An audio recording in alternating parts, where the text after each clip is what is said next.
તો next 10 યર્સમાં Indian investor માટે કેવી રીતે કે આ સારું લાભદાયક બની શકે, યુઝફુલ બનશે?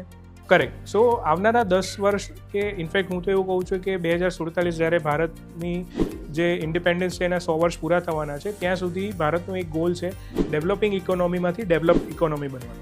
તો આવા સમયે જ્યારે કન્ટ્રી એ પાથ ઉપર હોય કે એક એગ્રેસિવ ગ્રોથના પાથ પર છે, તો એવા ટાઈમે આપણા માટે એક ઓપોર્ચ્યુનિટી છે કે આપણે ખાલીને એ ટ્રેનમાં બેસી જવાનું છે અને એ જર્નીને કમ્પ્લીટ કરવાની છે.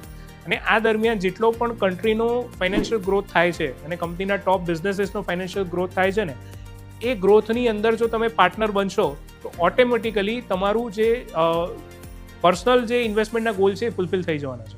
એટલે પ્રેક્ટિકલી વાત કરું તો એક નાનકડી એસઆઈપી પણ તમારા લાઈફના ગોલને બહુ સારી રીતે ફૂલફિલ કરી લેશે. એના માટે બહુ રોકેટ સાયન્સ વાપરવાની જરૂર નથી.